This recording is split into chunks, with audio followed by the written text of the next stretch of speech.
Pour comprendre ta vie, tu dois consulter celui qui connaît ta vie. Ta maman ne connaît pas ta vie.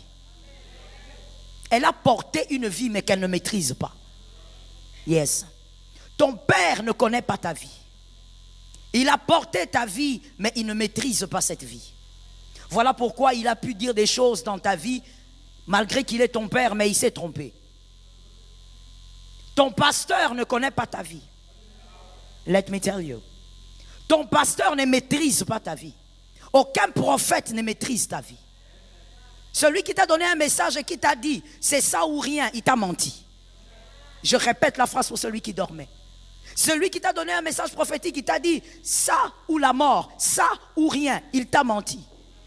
Parce que dans les Écritures, il y a quelqu'un à qui on est venu lui dire tu meurs. Dieu a dit c'est fini pour toi aujourd'hui. Arrange tout ce qui est à toi. Tu es en train de mourir. Le gars il dit ok, on va voir ça. Toi tu es le prophète, tu as parlé, mais Dieu est le Dieu de nous tous.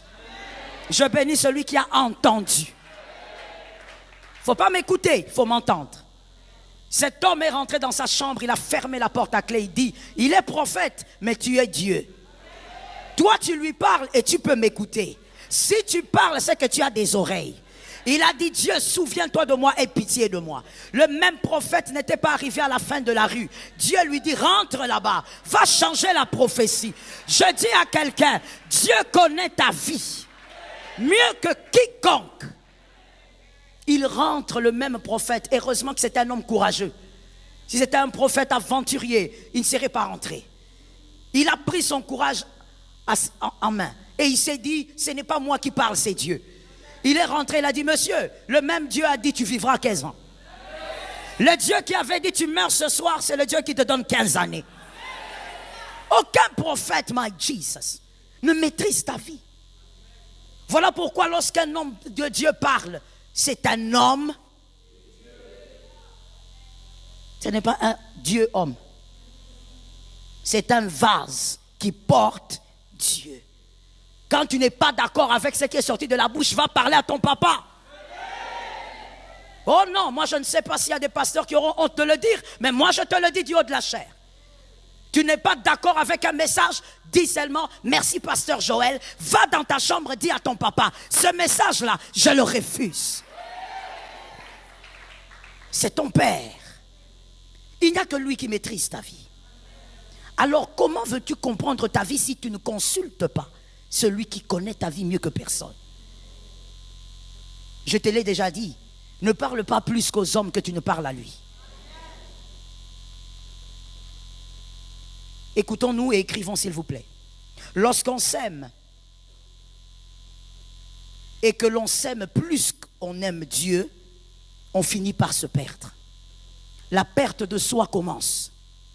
Lorsqu'on a de l'amour pour soi, mais on a de l'amour pour soi plus que l'on a pour Dieu, la perte de soi commence. Celui qui perd Dieu a commencé à se perdre. Parce que Dieu, on peut le perdre, oui. On peut le perdre.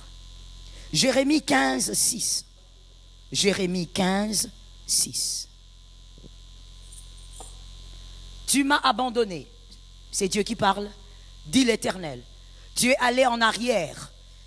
Mais j'étends ma main sur toi et je te détruis. Je suis las d'avoir. C'est l'écriture ou c'est pas l'écriture? C'est l'écriture ou c'est pas l'écriture? C'est écrit. Dieu risque de se fatiguer de toi.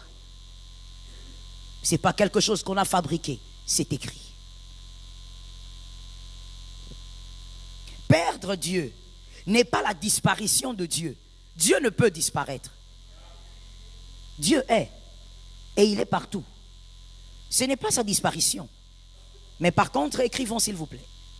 On peut vivre avec une personne sans être avec elle.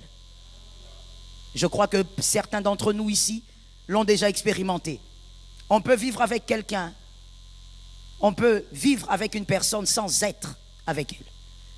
Deuxièmement, on peut laisser quelqu'un habiter chez soi sans tenir compte de sa présence.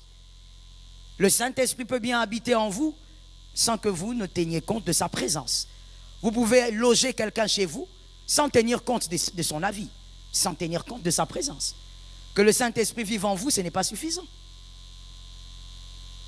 Il peut être en vous et être absent. J'espère vraiment que ce matin, on se comprend et on reçoit la parole que Jésus a envoyée.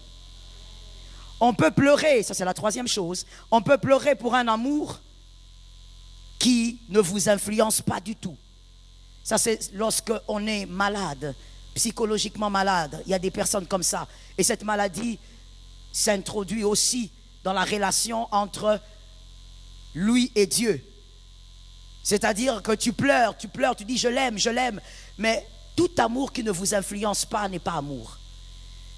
Dans tous les domaines de la vie. Lorsque vous dites aimer, cet amour doit vous influencer. Voilà pourquoi vous remarquerez à un moment donné les couples, vous allez avoir l'impression que l'homme commence à parler comme la femme. Et la femme commence à parler comme l'homme. L'homme commence à avoir les tics de sa femme. Vice versa. Parce que tout amour influence.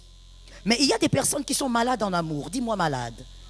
C'est-à-dire qu'il peut te dire qu'il t'aime, mais votre amour ne l'influence en rien. C'est un malade. Ce n'est pas qu'il n'a pas d'amour. Il a une forme d'amour, mais un amour malade. Et il y a des gens qui ont cette maladie même avec Dieu. Vous allez voir dans la présence de Dieu, il pleure. Vous dites aujourd'hui, le Saint-Esprit a changé sa vie. Mais dès qu'il se lève, sa vie reste la même.